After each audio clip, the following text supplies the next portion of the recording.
Good afternoon all of you. Welcome to R Wings institute के YouTube channel पर आपका स्वागत है। आज का जो डिस्कशन है हमारा, तो वो कुछ स्पेशल बच्चों के लिए। आपने डिस्क्रिप्शन में देखा होगा कि कुछ स्पेशल बच्चे होते हैं जिनको थोड़ा, जो नॉर्मल बच्चों से थोड़ा अलग होते हैं, उनकी जो पढ़ने की टेक्निक्स होती हैं थोड़ी अलग होती हैं। तो वो स्पेशल स्टूडेंट्स को आप घर में कैसे पढ़ाना है या फिर आप कैसे पढ़ा सकते हैं, उससे पहले जरूरी है कि उनको किस तरीके से समझ आता है और कैसे वो रिएक्ट करते हैं। देखिए, जो ज्यादातर देखा गया है बच्चों में, वो मैं आपको जो बच्चे first class, second class, third class, वो फर्स्ट से फिफ्थ क्लास तक के स्टूडेंट्स हैं, स्पेशल स्टूडेंट्स हैं, उनमें जो मोस्टली चीजें कॉमन होती हैं, आज उनके ऊपर थोड़ा सा डिस्कस करेंगे। ठीक है, एक या दो पॉइंट डिस्कस करेंगे ताकि आप उन्हें अपने घर में खुद भी पढ़ा सकें। पहली चीज तो ये कि ये जो बच्चे होते हैं, हम क्या करते हैं, इनको रिपीटिंग चीज बार बार बोलते हैं और ये लोग उसको रिपीट नहीं कर पाते। ठीक है, और फॉर एग्जांपल अगर आप बोल देते हो ही इज गुड पर्सन, ठीक है, तो वो थोड़ी देर से रिपीट करेंगे ही इज गुड पर्सन और उसके बाद वो हट जाएंगे वहां से और आपको ऐसा लगेगा कि ये जो हमने अभी तक इसको रिपीट कराया सब वेस्ट हो गया। ऐसा नहीं है। पहली चीज तो आप ये चीज ध्यान रखिएगा, जो नॉर्मल स्टूडेंट होते हैं, ठीक है, उन लोग जब आप उन्हें राइटिंग वर्क देते हो और वो राइटिंग वर्क पूरा प्रॉपर करते हैं, तो उनमें क्या होता है कि वो लोगों को ये पता होता है कि मुझे ये पेज है, यहाँ से राइटिंग वर्क करना है, रिपीट करना है और नीचे तक रिपीट करने के बाद मेरा वर्क कंप्लीट हो जाएगा और यही मुझे करना है। बट जो स्पेशल बच्चे होते हैं वो 2 या 3 लाइनें लिखते हैं, उसके बाद वो लोग बोर हो जाता है, वो सोचने लगता है कि क्या है ये। तो इनका आप ये चीज ध्यान रखना कि आज आपको अगर मान लो कोई एक चीज बार बार रिपीट करने को दे दी जाए तो आप बोर हो जाओगे। आपके साथ भी ये चीज है और ये चीज उस छोटे बच्चे के साथ भी है, लेकिन हम लोग ये सोचते हैं कि नहीं, हर एक छोटा बच्चा तो यहाँ तक लिख लेता है प्रॉपर पूरा और वो इस तरीके से रिएक्ट नहीं करता है, तो हमारा बच्चे में कुछ प्रॉब्लम है। नहीं, प्रॉब्लम नहीं है, बल्कि वो फास्ट है। ये जो स्पेशल बच्चे होते हैं ये फास्ट होते हैं। ठीक है, ये होते छोटे हैं पर इनका माइंड जो होता है बहुत तेज काम कर रहा होता है, तो इसलिए बहुत जल्दी बोर हो जाता है रिपीटिंग चीज को पढ़ के। जो नॉर्मल स्टूडेंट्स होते हैं फर्स्ट, सेकंड, थर्ड क्लास में, वो लोग प्रॉपर पूरा करते हैं, उन लोगों को इतनी समझ होती है कि प्रॉपर पूरा करके हमारा काम कंप्लीट हो जाएगा, तो वो ज्यादा नहीं सोचते। बट जो स्पेशल बच्चे हैं वो ज्यादा सोचते हैं। तो आपको ये चीज नहीं सोचनी है कि जब आप उन बच्चों को कोई चीज राइटिंग की देते हैं और वो 2 या 3 लाइनों के बाद बोर हो जाते हैं, तो आप सोचते हैं कि इसमें कोई प्रॉब्लम है। नहीं, बल्कि ये किसी के साथ भी हो सकता है। आप बोर हो जाते हैं, अगर आपको 2-3 काम को रिपीटिंग पर लगा दिया जाए तो आप भी कहेंगे अरे यार मुझे नहीं करना है काम, मैं बहुत बार कर चुका हूँ। तो ये ही चीज उन स्पेशल बच्चों के साथ होती है। तो ये पॉजिटिव साइन है, ना कि नेगेटिव साइन। ठीक है, इसमें आपको परेशान होने की जरूरत नहीं है। आपको बस क्या करना है, उनको डिफरेंट टास्क देने हैं। जैसे उन्होंने 2 लाइनें लिखी, उसके बाद आप उनका देखोगे, उनका जो रिएक्शन है, जो एक तरीके से जो उनका नोटिस करने का रिएक्शन होता है और किसी काम को करते हुए दिखाने का होता है कि हाँ मैं अभी फोकस कर रहा हूँ, और अभी जैसे ही उनका फोकस हटता है आप उनको डिफरेंट टास्क दे दो। ठीक है, उससे क्या होगा, उनका माइंड लगा भी रहेगा और वो बोर भी नहीं होंगे। ठीक है, ऐसा नहीं है कि आप छोटे बच्चों को जैसे उनको 1 लाइन दे दी और उसके बाद आप बैठ गए साइड में कि चलो बच्चा भी पूरा कर लेगा।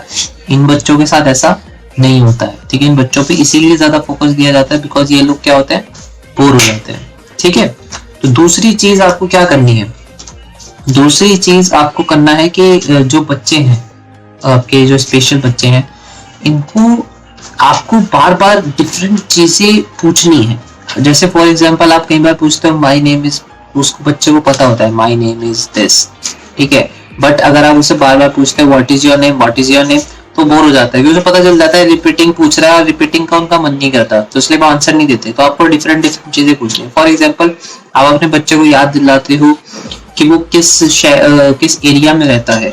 ठीक है, for example he is living in Saharanpur, तो वो बोलता है आई लिव इन सहारनपुर। सो आप उसे याद करो near by what, the next thing add कर दो उसमें, I live in Saharanpur near by this. तो इस तरीके से आप उसे आगे लेके चलो। ठीक है, और बच्चों से थोड़ा हटके। दूसरा इन बच्चों के साथ और क्या होता है, देखिए मैं बताता हूँ कि हाँ, जब आप इसको होमवर्क देते हैं तो आपको ध्यान रखना है कि होमवर्क आपको कम देना है, रिपीटिंग वाला कम देना है। ये चीज आप समझ गए होंगे। डिफरेंट आपको ज्यादा देना है। दूसरा, जब ये लोग मैथ्स करते हैं, ठीक है, मैथमेटिक्स करते हैं, तो उनका दिमाग बहुत फास्टली काम करता है। तो आप ये मत सोचिए कि इनको मैथ्स ऐसे करनी चाहिए, ऐसे करनी चाहिए, ऐसे करनी चाहिए, जैसे चाहे वैसे करें, इनको बस समझ आना चाहिए। और आप ये मत सोचना कि कभी कभी ये लॉन्ग मेथड यूज करते हैं और शॉर्ट मेथड क्यों यूज नहीं करते। अब तो ये बड़े हो गए हैं, लाइक इनकी क्लास आगे आ गई है, अब इन्हें शॉर्ट मेथड यूज करना चाहिए। तो ऐसा मत सोचा करिए। जैसे फॉर एग्जांपल होता है कि बच्चे जब मैथ्स के क्वेश्चन को काउंट करते हैं तो ऐसे लाइंस बना के ऐड करते हैं, 1 2 3 4 1 2 3 4, देन पूरा काउंट करते हैं 1 2 3 4 5 6 7 8 एंड देन 8 लिख देते हैं। हम लोगों को क्या प्रॉब्लम होती है, हम लोग कहते हैं तो ये बहुत पहले से करता आ रहा है, इसको ऐसे करना चाहिए 1 2 3 4 5 6 फिंगर्स पे।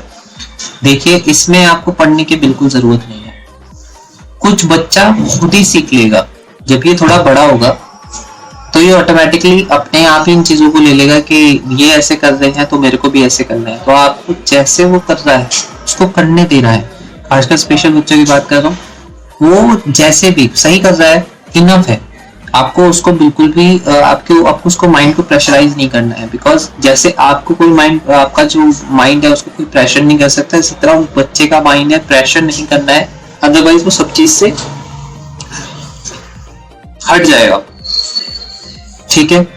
दूसरा, बहुत सारे बच्चे, इन बच्चों को हिंदी समझने में बहुत प्रॉब्लम होती है। ठीक है। अब हिंदी में क्या होता है, जैसे मात्राएं होती हैं, एक की मात्रा, ऊ की मात्रा, तो इनमें इन्हें बड़ा कंफ्यूजन होता है। तो मैं बता देता हूँ कि मोस्टली बच्चों को हिंदी में प्रॉब्लम होती है, जो स्पेशल बच्चे होते हैं। तो इसमें आपको परेशान होने की जरूरत नहीं है कि अब हिंदी का क्या होगा। ठीक है। देखिए, कहीं ना कहीं ये बच्चे नॉर्मल स्कूल में एक हद तक जाते हैं, उसके बाद ये नहीं जा पाते। ये ट्रू है। ठीक है। कहीं ना कहीं थोड़ा पीछे रह जाते हैं और नॉर्मल बच्चों के साथ ही मीटअप नहीं कर पाते। बट मैं आपको बताता हूँ कि ये बच्चे पहले से ही, इनमें एक टैलेंट होता है। कहीं ना कहीं ये बच्चे एक सब्जेक्ट को पसंद करते हैं। ठीक है। इनके अंदर ये क्वालिटी होती है किसी सब्जेक्ट को पसंद करना। और अगर आप इनसे सारे सब्जेक्ट कराएंगे तो सारे सब्जेक्ट जैसे हम आपको दे दें आप नहीं कर पाओगे, इसी तरह बच्चे नहीं कर पाते। इनका इंटरेस्ट सिर्फ एक जगह होता है, ओवरऑल इंटरेस्ट नहीं होता। तो आपको फाइंड आउट करना है कि कौन सी जगह इस बच्चे का इंटरेस्ट है। फॉर एग्जाम्पल, इंग्लिश में इंटरेस्ट है, मैथ्स में इंटरेस्ट है, किसी बच्चे का मैथ्स अच्छा होता है, किसी का इंग्लिश अच्छा होता है। ठीक है। तो यही दो ऐसे मेन सब्जेक्ट है जिनमें से एक में आपको पता चल जाएगा कि आपके बच्चे का कौन सा अच्छा है। आपको इन्हीं सब्जेक्ट्स पर फोकस करना है। उन बच्चों को आपको यही सब्जेक्ट पढ़ाने हैं अच्छे से, क्योंकि बाकी आगे जाके कहीं ना कहीं अगर आप एक सब्जेक्ट में मास्टर हो तो आप सक्सेस हो। सारे सब्जेक्ट आप कराओगे, किसी भी सब्जेक्ट में आप कुछ नहीं कर पाए, यू हैव नथिंग। ठीक है। तो इन बच्चों के साथ पहली बात तो आपको पोलाइटली बिहेव करना है। अगर ये हिंदी का नहीं होमवर्क कर पा रहे हैं तो आपको परेशान नहीं होना है। और दूसरी चीज, रिपीटिंग चीज इनसे पूछनी नहीं है, क्योंकि ये बोर हो जाते हैं। ठीक है। आपको लगता है कि क्यों नहीं कर रहे हैं। थर्ड थिंग, इन बच्चे का जिस एक सब्जेक्ट में इंटरेस्ट है, आपको वो एक सब्जेक्ट फाइंड आउट करना है और उसी एक सब्जेक्ट को आपको उसे पढ़ाना है ढंग से। ठीक है। और उसी पर फोकस करना है आपको, क्योंकि ये बच्चे क्या करेंगे, उसी एक सब्जेक्ट में महारत हासिल कर लेंगे। ठीक है। और रही बात बाकी सब्जेक्ट्स, उसको नॉर्मली लेके चलिए, उसमें इतना फोकस मत दीजिए कि बहुत ज्यादा फोकस देना है, क्योंकि बच्चे कहीं ना कहीं फोकस ओरिएंटेड होते हैं बट किसी एक ही चीज पर फोकस कर पाते हैं। ठीक है। तो आपको ये चीज बहुत अच्छे से ध्यान रखनी है कि जो आपके स्पेशल बच्चे हैं उनको आपको किस तरीके से ट्रीट करना है।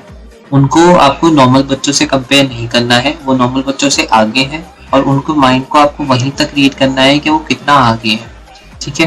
तो फिलहाल ये वीडियो में सिर्फ इसलिए बना रहा था क्योंकि काफी बच्चे कहते हैं, जैसे कुछ काफी स्पेशल स्टूडेंट्स हैं जिन्हें ADHD यानी ऑटिज्म की प्रॉब्लम है। तो ये वीडियो उन्हीं स्टूडेंट्स के लिए है, उन्हीं बच्चों के लिए, उन्हीं फैमिलीज के लिए है जो उन बच्चों को अपने घर पे पढ़ा रहे हैं और वे परेशान हो रहे हैं, उन्हें ट्यूशंस में भेज के और डिफरेंट सब्जेक्ट्स को भी फोर्स कर रहे हैं पढ़ाने के लिए, और बच्चों की तरह राइटिंग वर्क दे रहे हैं, होमवर्क दे रहे हैं। दूसरा, हाँ, होमवर्क का मैं बता दूं, बच्चों को होमवर्क से बड़ी प्रॉब्लम होती है। ठीक है। क्योंकि आप जो होमवर्क देते हो उसमें आप आसपास बैठे नहीं होते, और जब आप आसपास बैठे नहीं होते, इनका फोकस सिर्फ एक चीज पे हो सकता है, या तो ये उस सब्जेक्ट पे इंटरेस्टेड हो, ठीक है, या फिर नहीं होगा इनका फोकस। तो आपको दो काम करने हैं। पहली चीज, इनको बैठने की आदत डलवानी है। आपको इनके पास बैठना है कि आपका होमवर्क टाइमिंग क्या, आप उनके पास बैठे रहो, ये होमवर्क करेंगे क्योंकि जल्दी से होमवर्क कंप्लीट करो, और आपको कहना जल्दी से होमवर्क कंप्लीट करो, फिर हम ये करेंगे कोई इंटरेस्टेड थिंग जो उसे पसंद हो, तो वो काम करने के लिए उस होमवर्क को जल्दी कंप्लीट करेंगे, ठीक है। सेकेंड, अगर इनमें लर्निंग स्किल्स के साथ लर्निंग स्किल्स हैं तो आप उसका इस्तेमाल करिए, ठीक है। लर्निंग स्किल्स कैसे, आप लाइक डिफरेंट चीजों को इनके सामने रिपीट करिए, बट उसे रिपीटेड वे में करिए। जैसे फॉर एग्जांपल आप बोलो कि this is milk and this is water, ठीक है, तो आप उसे बोलो this is milk, this is water, this is glass. तो ये सारी चीजें आप उनको रिपीटिंग फॉर्म में आप उनसे पूछिए बार बार करके, ठीक है।